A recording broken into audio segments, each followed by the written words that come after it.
Beneath the surface of everyday life, a shadowy predator lurked, exploiting the innocent. His name? Richard Huckle. A British national, Huckle's facade as a benign expatriate teaching English in Malaysia was a mask for his sinister actions. Over nearly a decade, this hidden predator committed unthinkable acts against vulnerable children, all while maintaining an image of respectability.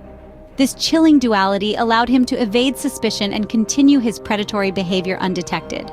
This is the story of how a seemingly ordinary man became one of the most infamous child predators in recent history. It all started with a volunteering trip that turned sinister. At the tender age of 19, Richard Huckle embarked on what appeared to be an altruistic journey to Cambodia. Beneath the guise of aid, however, lurked a dark intent. Here, he committed his first act of sexual abuse against a toddler, a chilling initiation into a decade of exploitation. The nightmare deepened as Huckle moved to Malaysia. With a cunning blend of charm and deceit, he wove himself into the fabric of the local community. He frequented churches and taught English, gaining trust and access to the most vulnerable. This facade of a helpful, benevolent foreigner masked his true, sinister nature.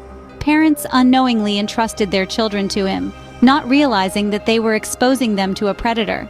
Through these acts of apparent kindness, Huckle exploited the innocence of over 25 children. His integration into the community was complete, his true monstrous intentions hidden behind a mask of benevolence. As Huckle's confidence grew, so did the extent of his depravity. In the heart of Malaysia, Richard Huckle's malevolent spree escalated as he targeted over 25 children.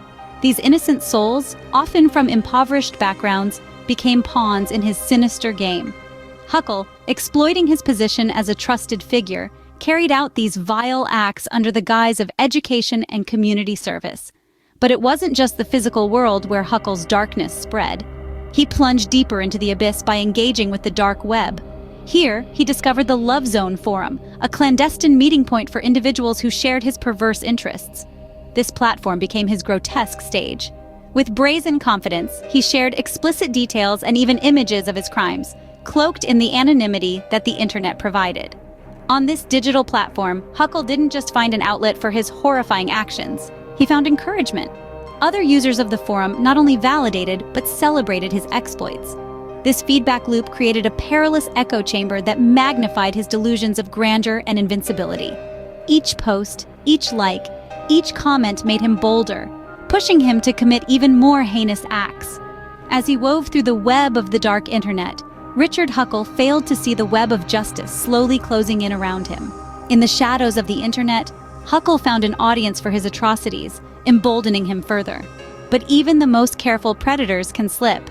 In the shadowy corners of the internet, a digital fortress known as the Love Zone served as a sanctuary for those with the darkest of desires. Here, Richard Huckle reveled in his anonymity, sharing his heinous exploits with a disturbing sense of pride and invulnerability. Enter the Australian task force Argos, a team dedicated to cracking down on the most elusive online criminals. With meticulous precision, they infiltrated the Love Zone, decoding the encrypted messages that danced across the dark web. Their investigation led them to a series of photos that Huckle had shared with boastful arrogance. But Huckle's downfall came from a simple oversight: the metadata embedded in these images. This digital fingerprint was all it took for the UK authorities to spring into action. They traced the metadata back to Huckle, leading to his prompt arrest. Huckle's reign of terror was nearing its end, thanks to a digital trail he'd carelessly left behind. The arrest was just the beginning of unveiling the true extent of his horrors. As news of Richard Huckle's capture spread, a palpable wave of shock and anger swept through communities both local and global. The stark reality that such a predator had lived among them, masquerading as a benevolent teacher and churchgoer, left many grappling with betrayal and disbelief. In Malaysia, where Huckle committed most of his despicable acts, the response was twofold. On one hand, there was an overwhelming sense of relief that justice was finally being served. On the other, there was a deep-seated frustration and sorrow over the systemic failures that allowed his crimes to flourish unchecked for almost a decade. This was a man who exploited not just children, but the trust of an entire community. The Malaysian legal system faced intense scrutiny. It became painfully clear that existing child protection laws lacked the teeth needed to effectively combat such heinous crimes.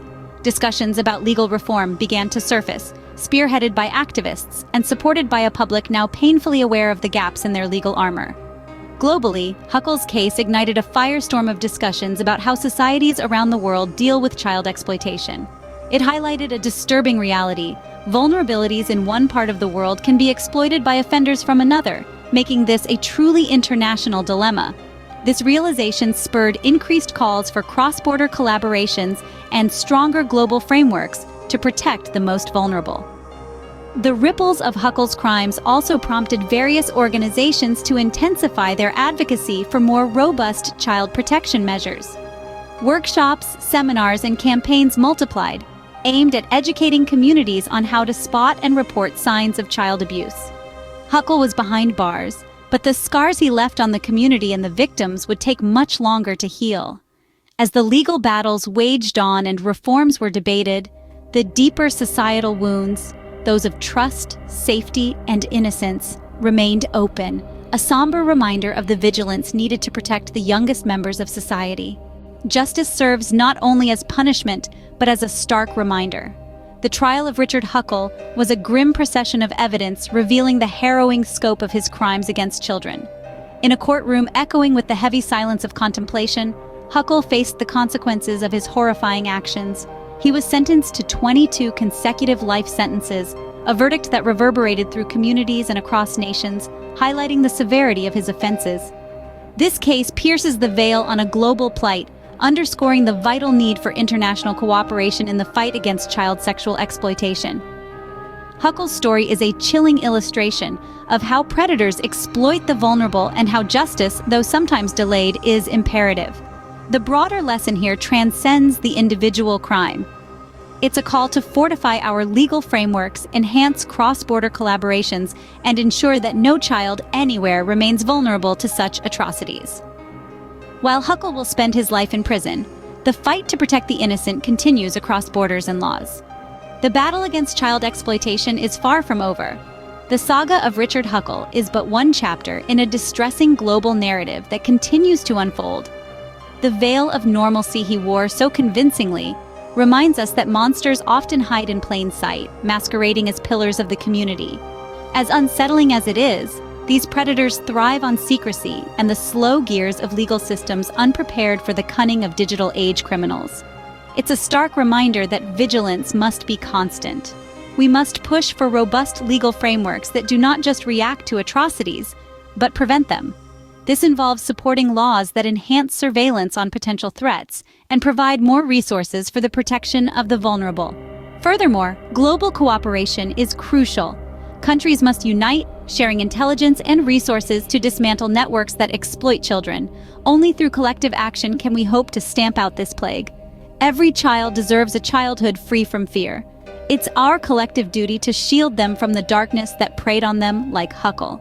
Today, we've journeyed into the darkest corners of human behavior.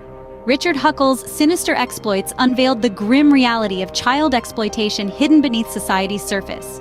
His decade-long abuse in Malaysia, his chilling double life, and eventual downfall highlight the critical need for vigilance and global cooperation. It underscores the importance of shattering the veil of secrecy that allows such predators to thrive. Let this story be a reminder and a call to action. The safety of our children depends on it.